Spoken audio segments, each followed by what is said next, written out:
नमस्कार, स्वागत है आपका। मैं हूं आपके साथ आसिफ खान। पंजाबी सिंगर सिद्धू मूसेवाला हत्याकांड में दिल्ली पुलिस ने हरियाणा के फतेहाबाद से एक होटल मालिक प्रदीप को हिरासत में लिया है। आरोप है कि मूसेवाला की हत्या के बाद शूटर प्रदीप के होटल में रुके थे और हत्या में इस्तेमाल हथियार भी प्रदीप ने ही ठिकाने लगाए थे। देखिए हमारी खास रिपोर्ट।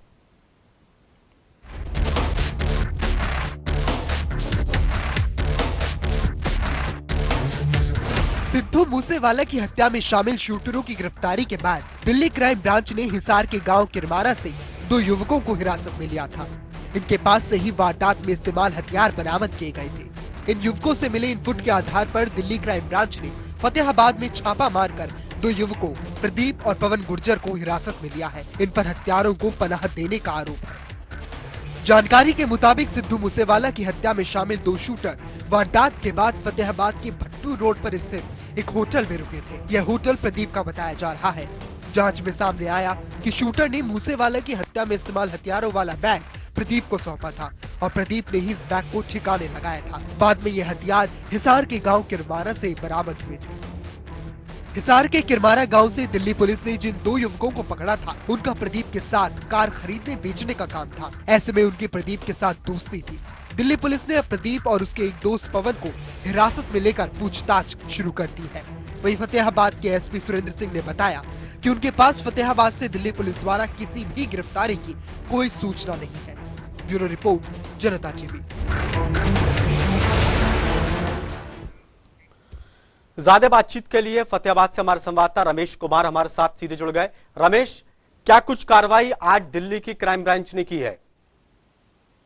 देखिए, बताना चाहूंगा कि सिद्धू मूसेवाला हत्याकांड के बाद जहां पंजाब पुलिस व दिल्ली क्राइम टीम जो लगातार जांच कर रही है, वहीं अब दिल्ली टीम जो है फतेहाबाद पहुंची और उन्होंने पवन गुर्जर व प्रदीप नामक 2 युवकों को अपनी पूछताछ के लिए हिरासत में लिया है। बता दें कि इससे पहले भी जो पंजाब पुलिस द्वारा फतेहाबाद के गाँव बेलडाना से पवन व नसीब नामक 2 युवकों को हिरासत में लिया गया था। इसमें नसीब ने यह बताया था कि मूसेवाला हत्या में जो बोलेरो थी, वह बोलेरो वह राजस्थान के रावत लेके आया था और उसके बाद इस बोलेरो की एक सीसीटीवी फुटेज भी सामने आई थी। तो गांव बीसला से जो कह रहे थे वो वहां उसमें तेल जलाते हुए नजर आ रहे थे। अब जो पंजाब हिसार के किरमारा गांव से रमेश से जो फंसा हुआ था, उसमें यह बताया था कि दीप नामक युवक के पास जो हथियार थे ये रुके थे। उसके बाद ने जो बाद में दस्तक दी है और पवन गुर्जर व प्रदीप को बता दूं कि प्रदीप के खिलाफ पहले भी कई आपराधिक मामले दर्ज है। वहीं पवन गुर्जर के खिलाफ भी एक शहर के व्यापारी ने शिकायत दी थी कि पवन उससे फिरौती मांग रहा है, जिसकी जांच फतेहाबाद पुलिस कर रही है। जी, क्या रमेश कुछ पता चल पाया कि दोनों आरोपी जो पकड़े गए हैं किसी गैंग से क्या इनका ताल्लुक है? देखिए, बता दूं कि पहले प्रदीप गुर्जर है, उसके खिलाफ आपराधिक मामले दर्ज हैं और जो पवन गुर्जर है इसके खिलाफ शहर के एक प्रॉपर्टी डीलर ने शिकायत दी थी कि जो पवन गुर्जर है उससे जो फिरौती मांग रहा है और उसके होटल में हथियार लेकर आया था, जिसके बाद उसने फिरौती मांगी थी और फिरौती न देने पर उसे जान से मारने की धमकी दी है। जिसके बाद जो व्यापारी द्वारा सीसीटीवी जो फतेहाबाद पुलिस कप्तान को सौंपी गई थी, जिसमें फतेहाबाद शहर थाना के पूरे मामले में जांच कर रहा है, क्योंकि प्रदीप के खिलाफ कई आपराधिक मामले हैं। ऐसे में एक शिकायत पवन गुर्जर के खिलाफ आई हुई है और जैसे जो किरमारा से रमेश को जिसने हथियार मिले थे उसने भी प्रदीप का नाम लिया है। तो अब ये देखना ये होगा कि दिल्ली क्राइम टीम इस पूरी चैन को कैसे जोड़कर अब क्या बड़े खुलासे करती है। जी रमेश कुमार, कितने बजे ये कार्रवाई हुई थी? वहां पर पहुंचे अचानक की मीडिया तक को खबर नहीं हुई और उसके बाद फिर वो चले गए। देखिए, बताना चाहूंगा कि सूत्रों का कहना है कि क्राइम टीम जो यहाँ आई थी और देर रात जो पवन और प्रदीप को जो अपनी हिरासत में लिया है, क्योंकि ये दोनों जो होटल संचालक है, एक जो सावरिया नाम से होटल है जिसका दौलतपुर रोड पे है, एक फतेहाबाद शहर में भट्टू रोड पे अपना होटल चला रहा है। प्रदीप दोनों पवन व प्रदीप दोनों के होटल है और जो क्राइम ब्रांच द्वारा इन्हें इसलिए हिरासत में लिया गया है क्योंकि जो सिद्धू मूसेवाला हत्याकांड में जो अपराधी थे उनको ये पनाह देने का इन पर आरोप लगाया जा रहा है। उसके बाद जो रमेश जो किरमारा था उसने भी ये कहा कि प्रदीप ने जो हथियार थे वो और चलिए इस गुत्थी को और समझने की कोशिश करेंगे।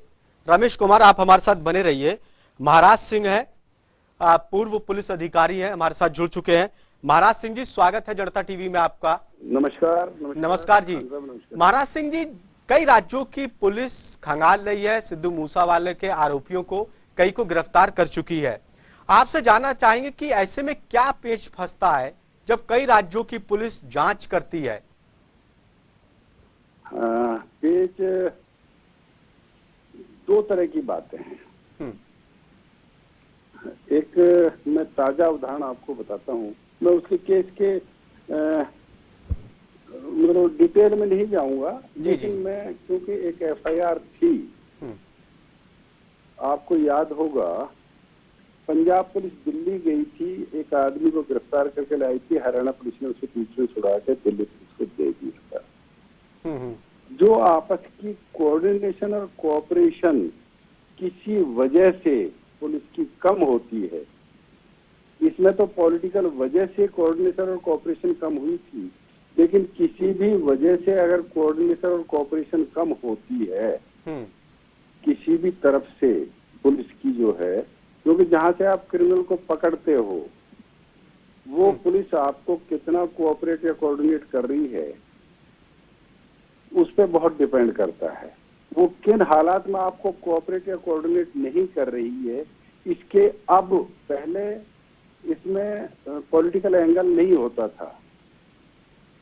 अब आप देख रहे हो कुछ दिनों से कि इसमें पॉलिटिकल एंगल भी जुड़ने शुरू हो गए हैं। लेकिन महाराज सिंह जी, एक चीज समझने की कोशिश करेंगे, उस पर हम आएंगे अभी, कि जब एक राज्य की पुलिस दूसरे राज्य में आरोपी को पकड़ने के लिए जाती है, क्योंकि कहा जाता है कि बिना पुलिस के संरक्षण के कोई बड़ा अपराधी नहीं बनता है, और राजनीतिक संरक्षण दोनों मिलते हैं, तो क्या जब एक राज्य की पुलिस दूसरे राज्य में आरोपी को पकड़ने के लिए जाती है तो क्या वहां पर जो लोकल पुलिस होती है, क्योंकि उसके ऊपर पहले से आरोप लगते हैं, क्या वो सहयोग नहीं करती है, या फिर पहले ही सूचना उनको दे दी जाती है, या बचाने की कोशिश करती है? ऐसा कुछ होता है?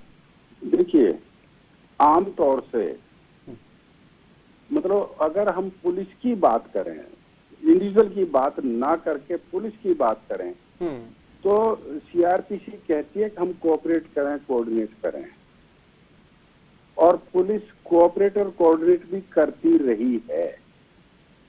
लेकिन एक इंडिविजुअल का अगर इंटरेस्ट है किसी को बचाने में, तो वो उसे पहले इतला भी दे सकता है। अगर पॉलिटिकल संरक्षण की बात है, उसे पता चल जाए, या पुलिस संरक्षण की बात है, जो पुलिस संरक्षण की बात कही, जो उसे इतला दे रहा, तो संरक्षण उसे मतलब पुलिस का संरक्षण नहीं, इंडिविजुअल का संरक्षण कहा जा सकता है। पॉलिटिकली जो अब जिस तरह से माहौल बनता जा रहा है वो कुछ और तरह से बनाया जा रहा है, वो एक अलग बात है।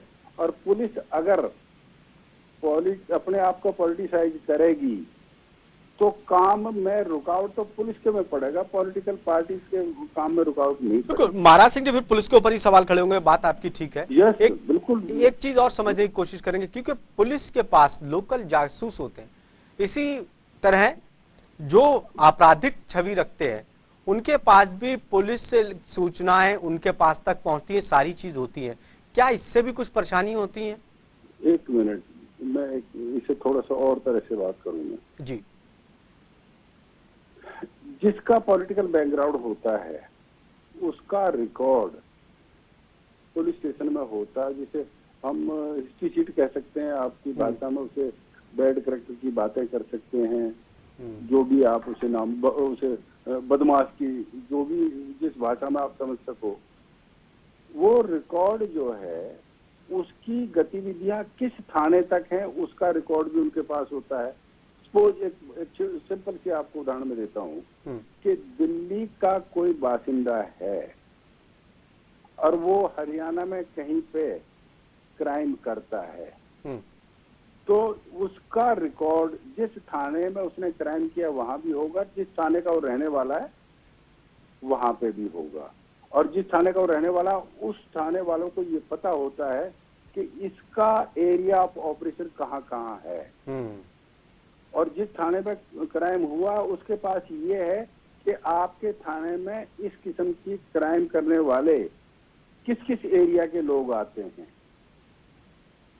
ये एक मतलब एक बिल्कुल, ये अब तो ऑनलाइन सारी चीज हो गई है, वहां भी जाके देख सकते हैं। महाराज सिंह जी, एक चीज और समझना चाहेंगे कि जब किसी केस को लेकर 4-5 राज्यों की पुलिस उस पर काम करती है, तो क्या ये इसमें सहयोग मिलता है, या फिर आपसी खींचातानी होती है, या फिर एक राज्य की पुलिस सोचती है कि हम इस केस को हैंडल कर लें, ज्यादा से ज्यादा हम आरोपी पकड़ लें, ये मामला सुर्खियों में है तो फिर हमारी वाहवाही होगी? क्या इसमें चीजें और उलझ जाती हैं?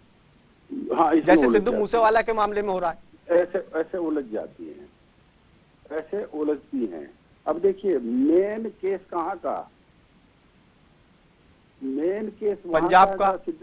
पंजाब में भी उस थाने का, हाँ। जिस थाने में मूसेवाला जी का कत्ल हुआ। अब उसमें क्रिमिनल कहाँ के? दूसरे थानों के, दूसरे स्टेट्स के।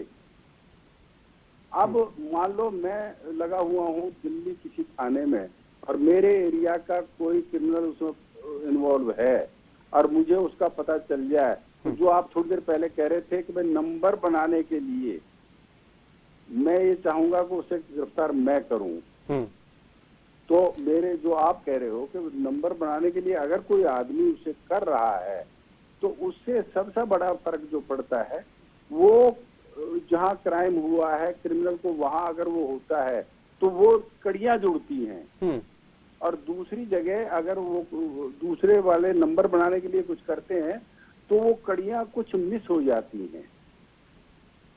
ये बड़ा एक मतलब जो है ना, थोड़ा सा पुलिस वर्किंग में इस बात का बहुत असर है। लेकिन कुछ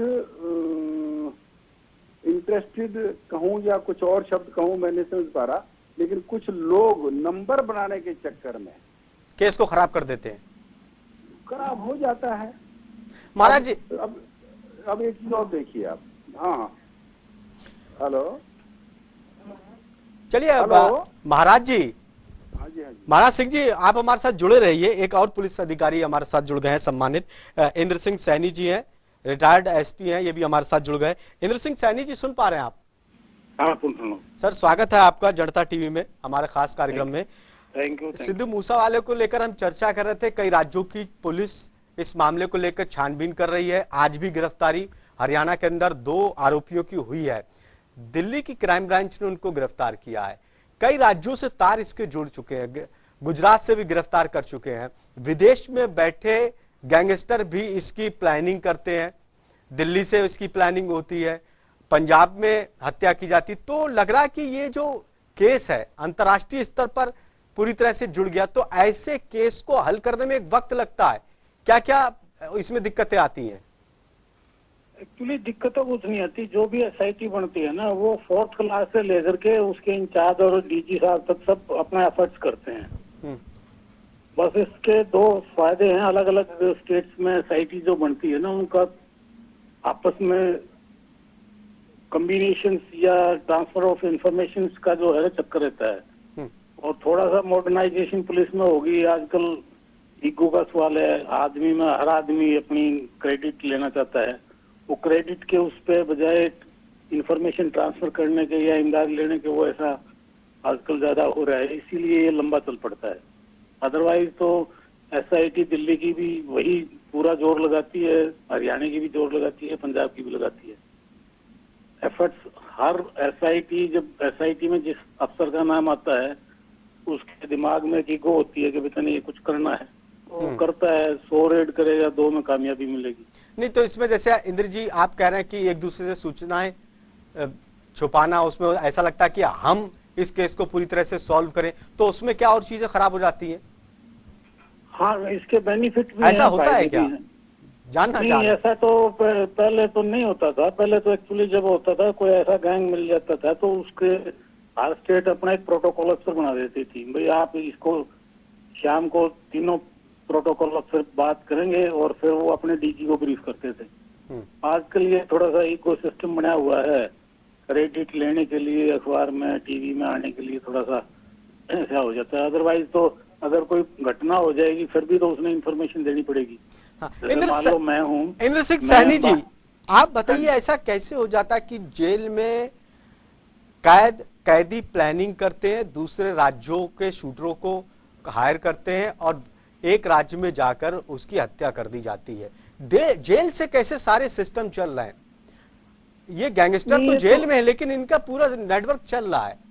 हाँ, तो वहां तो सिस्टम की दिक्कत है, पुलिसिया सिस्टम की यही खामियां। कर रहा हूँ ना, मैं आपसे रिक्वेस्ट यही कर रहा हूँ कि ये करीब 95 या 97 में जैमर लगाने की प्रपोजल बनी थी हरियाणा में।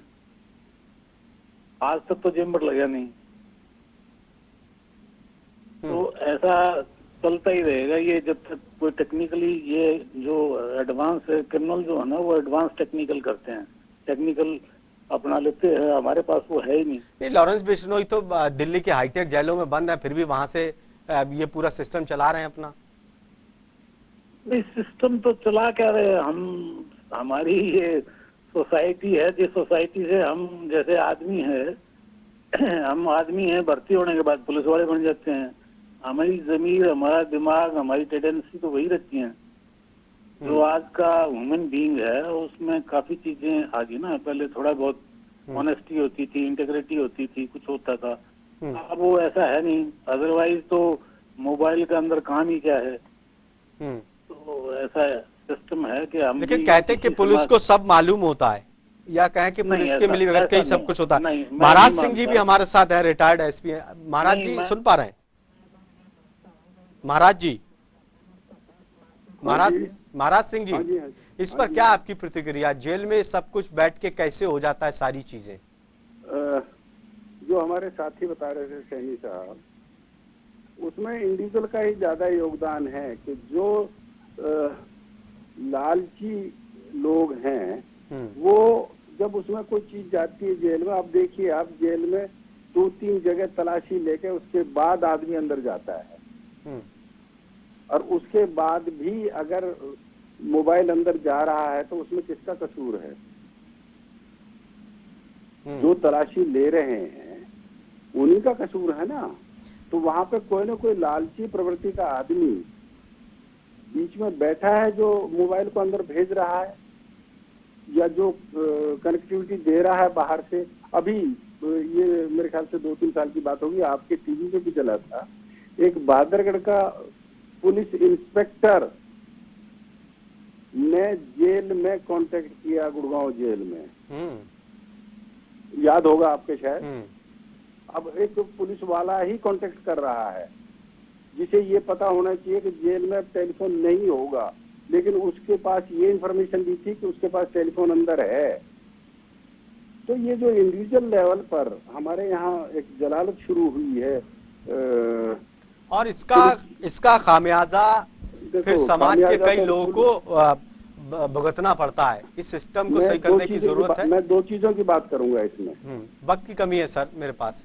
नहीं, मैं छोटा सा ले रहा हूँ। एक व्हाट्सएप यूनिवर्सिटी ने अभी जो अग्निपथ की बातें की वो ये की कि ये एक धर्म के खिलाफ प्यार किया जा रहा है दूसरे धर्म को, ये व्हाट्सएप यूनिवर्सिटी कह रही है। अब इंडिविजुअल पे इसका क्या असर पड़ेगा? बदला लेने के लिए पुलिस कहाँ जाएगी फिर? अगर यही बदला लेंगे तो जो पुलिस है वो क्या करेगी? क्या वो ये सिविल वार की तरफ इनवाइट कर रहे हैं लोगों को? बिल्कुल, कहा जाता है कि अगर पुलिस चाहे तो फिर वारदात ही शायद ना हो और वारदात के बाद जल्द ही आरोपी गिरफ्तार हो जाएं। लेकिन कुछ जगह पुलिस बड़ा अच्छा काम करती है, कोशिश करती है, बावजूद इसके भी वहां पर सवाल खड़े होते हैं।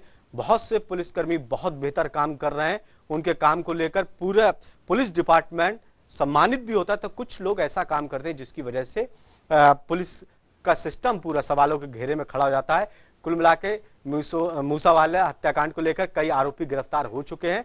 कई राज्यों की पुलिस इन आरोपियों के पीछे लगी है, पूछताछ हो रही है, उसके आधार पर छापेमारी आए दिन हो रही है। अब सवाल यह है कि मूसावाला के जितने आरोपी हैं, कब सब आरोपियों को पुलिस के शिकंजे में वो खड़े दिखाई देंगे और कब परिजनों को इंसाफ मिलेगा। बहुत बहुत शुक्रिया सभी का हमारे खास कार्यक्रम में जुड़ने के लिए। ताजा तरीन खबरों के लिए देखते रहिए जनता टीवी। नमस्कार।